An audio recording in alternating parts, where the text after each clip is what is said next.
Hello students, welcome to today's daily news analysis. Let's quickly get done with today's newspaper. Okay, so Tharoor may contest Congress poll. Fine, so very good for him. Amid floods, Pak opens open to restarting trade with India. So India and its neighbor GS2. So let's see opening of trade. How does it pan out? What the discussions take place? Earlier, India has given the status of most favored nation to Pakistan. It wasn't reciprocated. But in general, if trade normalizes, so that is the first thing. And if trade or economic relations normalize, so naturally that should relate in normalization of political relationship also. Violent crimes in country back to pre-COVID levels. Obviously, this is all about facts, right? Facts, NCRB data, etc. Not important. What is important is, and that is important, from the point of view of GS1 is, why is the crime increasing? What are the social evils in a country? What remedial measures should be brought into place? So that is the theme that is basically important. Not the fact per se, but the analysis part is important from the society point of view, GS1. Okay, let's move on. Delhi most unsafe metro for women. Believe me, there was a question which asked us about rising cases or rising crimes on women in India. So what are the reasons for the increased rate of crimes against women in India?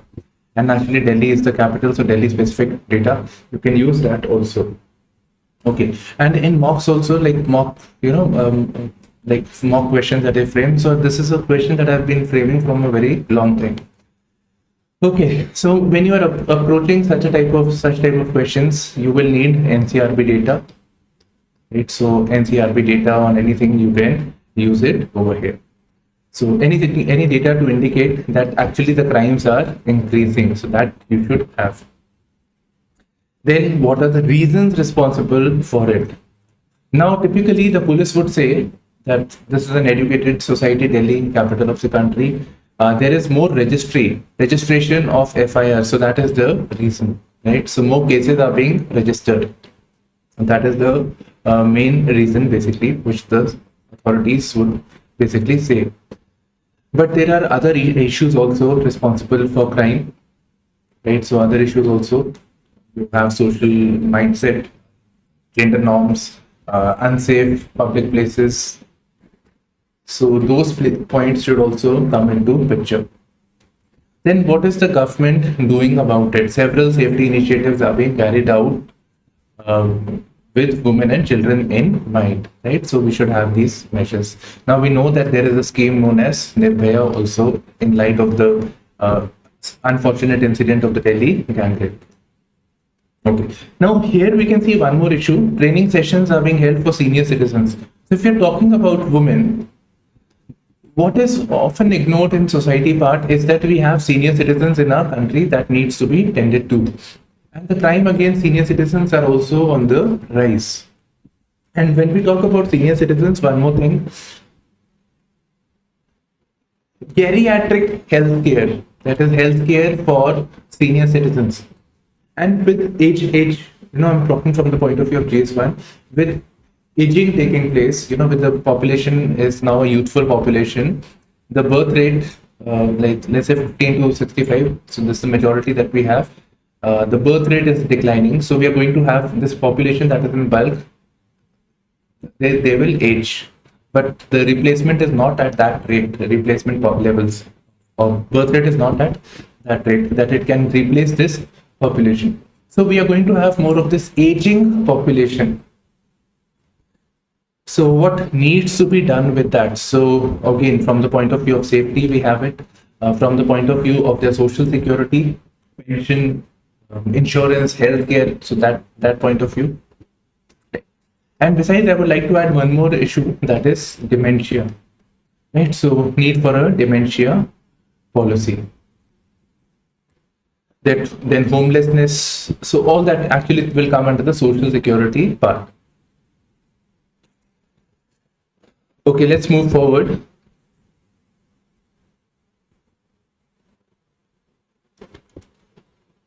Telangana Chief Minister to visit Bihar is not important for us. So let's see some more news.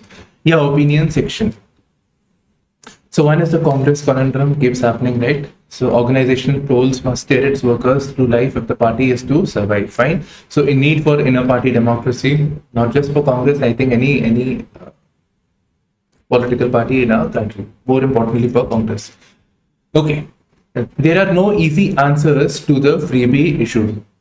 So freebie issues, it's being heard in the Supreme Court also. So they are talking about it, that the political parties making these promises of freebies, they may they may not be sustainable fiscally.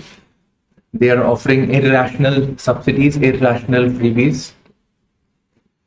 So this becomes a point of discussion, of course, and again we can look at it from the point of view of GS3, and also why not take it up in the essay section as an issue-based topic, right? So both ways it is important, and we should have some perspectives on the same.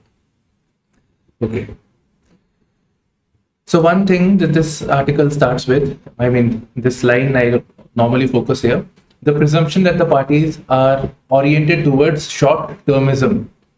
That is, they are looking at short-term goals just to gain elections. They are making these promises, and then they don't really care what will happen to the finances of the state. So this orientation towards short-termism without any thought for the future may be incorrect. Doesn't give a basis for that. He basically says that the political parties, whosoever was in government, like they are offering these promises like farm loan waivers, etc., etc. So they would not like to have this legacy issue that because of them in the past, because of their policy, the state is reeling under a financial pressure, right? The financial health of the state has gone bad, or it has wrecked the economy of the state. Okay, let's see some points that are given over here. So merit versus non-merit goods, or irrational freebies not making any logic. So let's see. So merit goods are goods. Merit goods have been explained. Goods such as education, healthcare, which have positive externalities. That is, the public benefit exceeds the private benefit. Okay. So there is like criticism, like you're giving bicycles for children. So this looks like that, you know, if we come to power, we will give you bicycles. So people vote. So this may look like a cheap electoral bribe, or we will give you TV. So TV thing was there in the news yesterday. This Tamil Nadu party, AIA DMK, then DMK had promised TVs for the electorate. You can see the photo also. So color television would be given. So these seem like an electoral bribe, but at the same time, there is a public benefit attached to it. For example, if bicycles are given for, especially to the girl child, bicycle would enable mobility. It will ease mobility. Mobility would mean ease access to work, ease access to school. So the girl child dropping out of schools, so that may be addressed by giving them bicycles. Okay. So these may seem like luxuries. But they are very, very important. So yeah. Okay. So these are very, very important, but sometimes they may seem like irrational.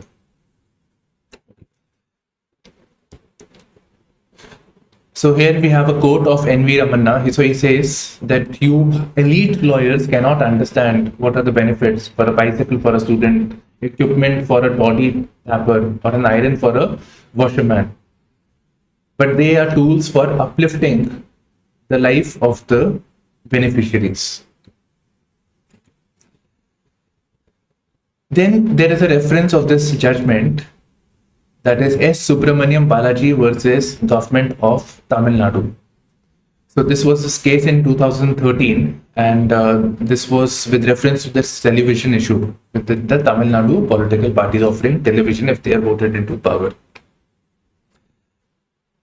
So at that time, the court had said that This is perfectly fine. There is nothing wrong if the political parties, they wish to come into, if they come into power, they will give goodies to the public. Right? So if the people benefit out of this, that there is nothing wrong with it. It is the prerogative of the political parties. This does not amount to a corrupt practice, corrupt electoral practice. Under the Representation of People's Act 1951. Please, this thing is very important. Few days back I had explained this. Okay. So there is nothing wrong with that. In fact, it further elaborated that what may seem like an item of luxury today may be a necessity in the future. So it may be of a necessity. For example, I think laptops back in the day, like when we were in school, etc., they seemed like a luxury, more than a luxury actually. Having a computer itself was this thing, computer plus internet. Internet seemed like a luxury. But today, this is a necessity. High-speed internet has become kind of a necessity today. So, yeah. Next is public finances and cap. That is how much can the state, can the political parties, whichever party comes to power, they can spend. So this doesn't really say anything about it. Like what should be the cap on this thing? It doesn't really specify anything on this front. It says the cap should be what the electorate decides. So it is for the electorate to decide what should be the cap, right? So that should be there. Now, I think this concludes over here, this article. The perspectives are given. I'd like to add one more dimension to this thing. I'd like to add that the public should be made aware. If anybody is offering this thing, then public should be made aware of the pros and cons. Nobody would like to live in an economy where they are, in future they are taxed more for the subsidies that they enjoy today.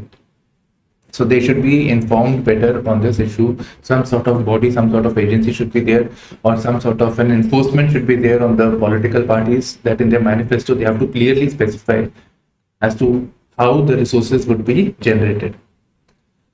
Right, so that should be there. So it should be by the means of democratic accountability.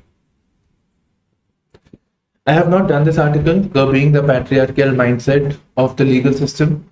Or, I mean, yeah, we can then see, I don't see UPSC asking such questions. Questions are more macro level.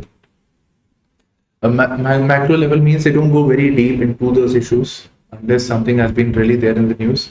So they look at the overall issues, like what are the issues with the judicial system, how can e-governance help, so like that. Challenges of subnational fiscal correction. Right.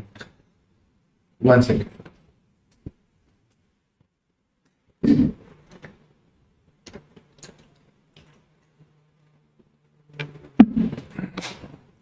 So what I've done here is, I really didn't find anything new over here.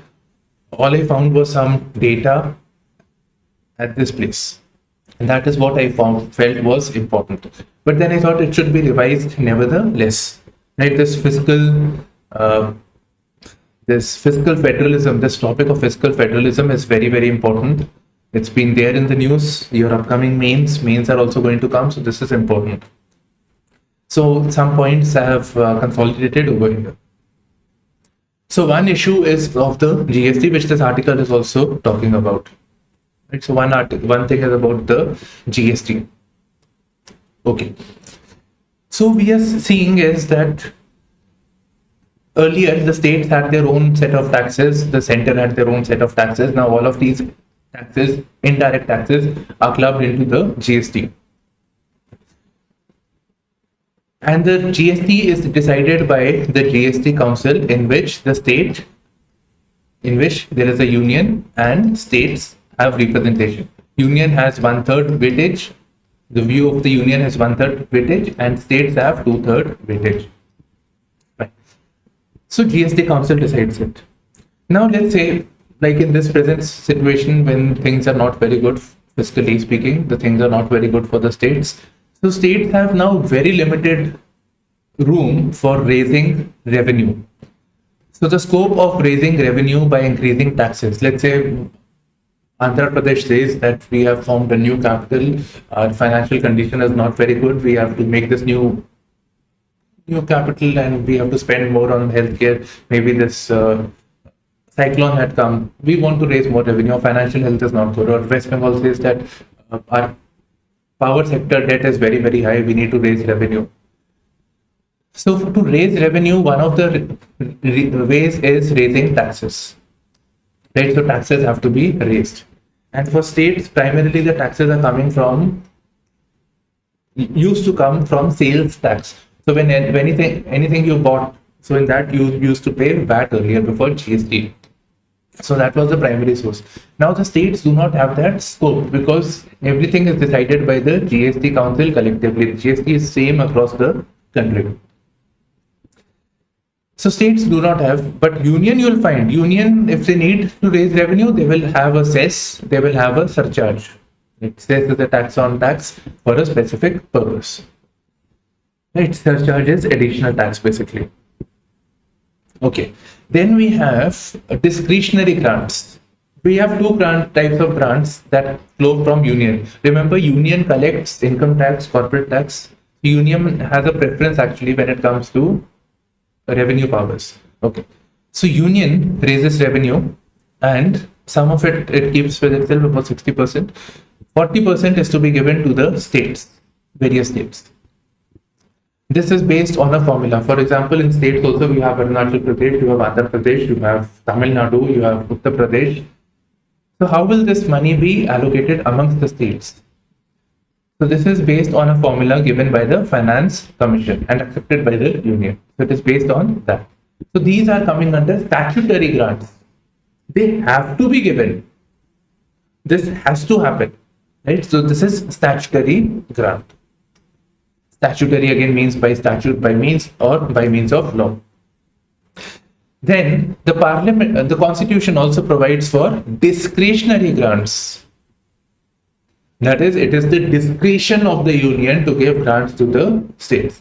Earlier, before the Niti Aayog, this was done by the Planning Commission. So we want to have Narega scheme implemented. So we will give you this money only if you implement this Narega scheme. So many people are enrolled, then only we will give you this grant. So this was discretionary, or union can decide for itself how it wants to give discretionary grants. Now after this Planning Commission being replaced by the Niti Aayog, this thing has a bit, it's come down. This thing has come down. But nevertheless, this discretionary grants thing is a matter of tension between the center and the state, especially when union, there is a different party. Let's say BJP, state has a different party. Okay. So the issue of the discretionary grants, and discretionary grants actually force the states to spend money in a particular way. The state may not like to do it. For example, Kerala may say that Narega is not suitable. But if a state like Bihar, it is more suitable. So it infringes upon the concept of federalism or the autonomy of the states as to how they want to govern themselves. Moving on to the next one, states' ability to borrow. So this is regulated by Article 293. Remember, very recently we did Kerala Finance Minister, previous Finance Minister of Kerala, he's having raids of the Enforcement Directorate and the CBI, okay, for launching borrowing money via masala bonds, external borrowing via masala bonds. He had done this. So union's permission was not taken.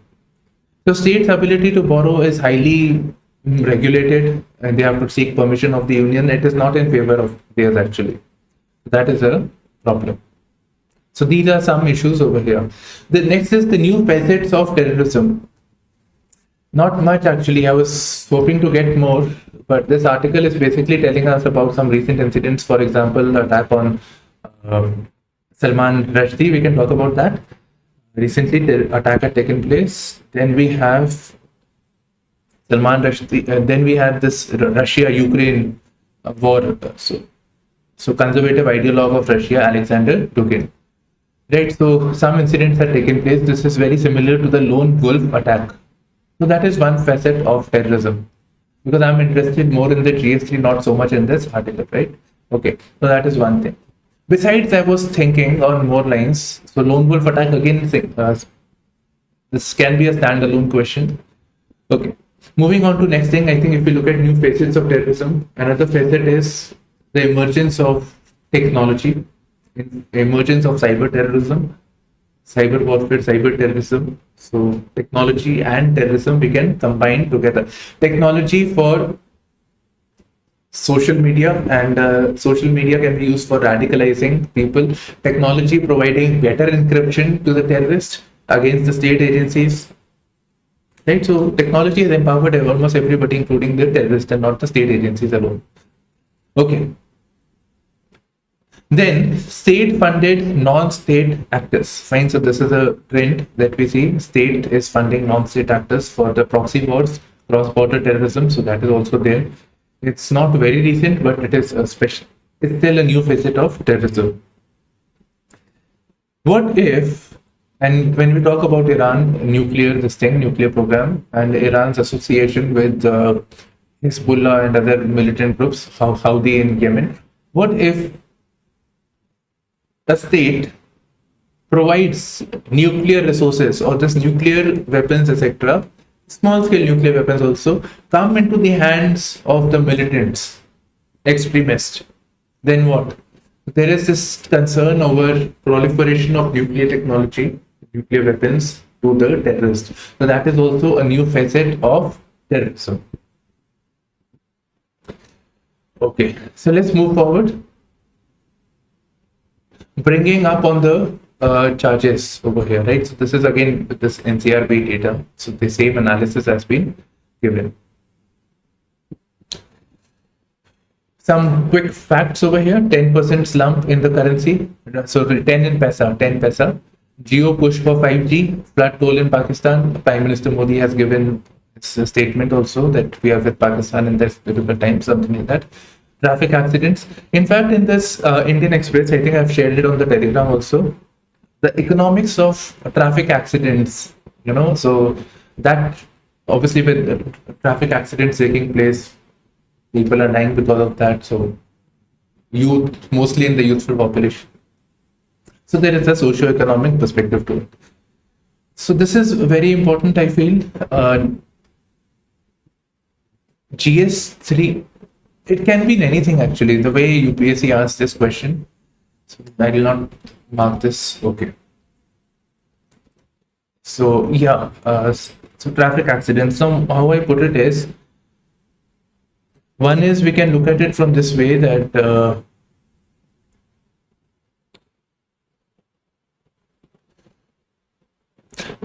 what is the government doing to deal with the traffic accidents? Actually, I have framed questions on this earlier also. So traffic accident, what is the government doing? We should have that information over here. We can get that from the PIB. Right? We should have data on the number of accidents taking place. Then most of this in the youthful profile. So we should have relevant data on the same. Then suggestions basically. So suggestions after that. Jurisprudence of a bail, not doing it. Najib Rajak and the 1 MDB scale sandal, Malaysia, not doing this. Unless you are going for your interview of UPSC. Okay. Explaining Pakistan's flip-flop on trade in India, not doing it. Gujarat urges Supreme Court to not give Teesta special treatment fine. Rafale deal, Supreme Court rejects plea seeking fresh probe. So again, this thing, Rafale thing has come previously also. They had heard this case. So they said we cannot do this again and again.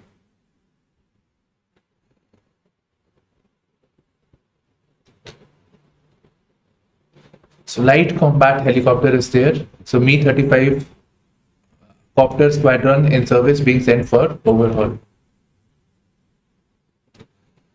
Political news. So let's move forward. Chinese troops stop graziers. What are graziers? People who graze. pastoral people, they have this yaks, etc., sheep, whatever, they have their animals. So they move from one place to another. So they were being stopped by the Chinese troops. And we have this LAC issue also with China. So what this says is, this article is basically saying is that no serious incident had taken place. So this was amicably resolved.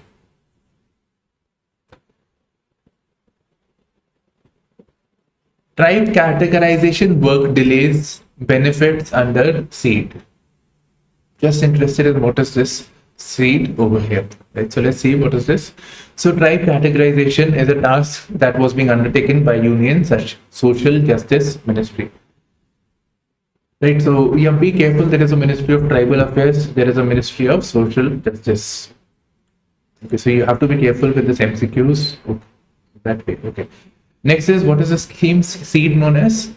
Scheme for Economic, so SE, Economic Empowerment of Denotified Nomadic and Semi-Nomadic Tribes. Fine, got it? Seed SEED. What benefits do they get? Free competitive exam coaching, health insurance, financial assistance, housing. So these are certain benefits that they get. Right, so why free competitive exams? We want more representation of we want more diverse representation in our IITs, in our civil services, etc. But for them, they should have access to these resources also. Therefore, free competitive exam coaching, health insurance, financial assistance for housing. So all those things are being provided. Moving on to the international news, fine. So there's some political turmoil in Iraq going on. SNAC postpones NASA moon rocket launch, moon to Mars, part of Artemis mission. It's part of Moon to Mars Artemis mission. Okay, so this is obviously, I think this is clear. Artemis mission. Artemis is associated with NASA. So that is one thing. There is something known as Artemis mission, and there is something known as Artemis Accords. If you want to know more about it, you can see my video on the same Artemis Accords. Just type this with the title IASPrimers, without space, IASPrimers. Iraq, some progress. The IAEA team heads to this is not Iraq. Sorry, this is with reference to Ukraine, right? So Russia has been engaging with attacking nuclear facilities. So this will be investigated by the IAEA. You should know more about the IAEA, basic information, and obviously its correlation with the United Nations. This has been asked in prelims 2016, if I'm wrong. 2016 it has been asked. Okay, so Reliance India Limited to spend rupees 3.5 lakh crore on expansion, and Chairman Ambani says company to invest 2 lakh crore on rapid countrywide rollout of 5G services. Fine, so good. Next is Sensex rupees slide on Fed's hawkish tone. Why? And this is important, seeing the recent year's pre-paper, which has the eco questions on similar concept. So US Federal Bank, when they raise interest rates, so US Federal Bank is like what is RBI for India. So when they raise interest rates, so naturally people who have invested, let's say in India, etc., they would say we should head back to our home country.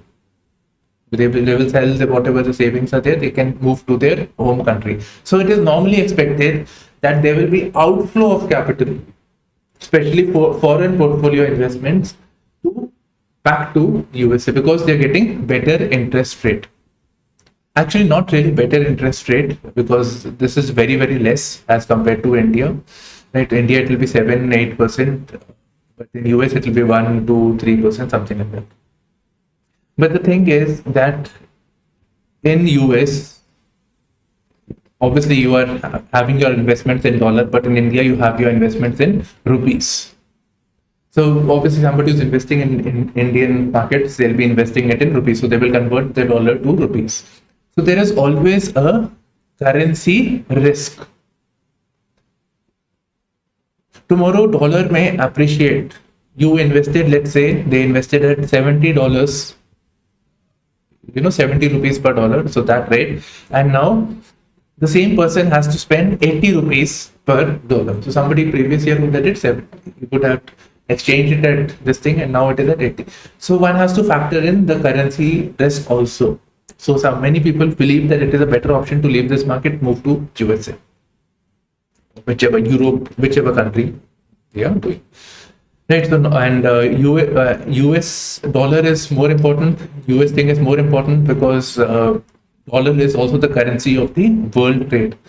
No, there is no official currency of world trade, but just that we trade in dollar. The entire world trades in dollar, so there is a hegemony of the dollar currency. So what US domestic policies may influence the world exchange also, world trade also.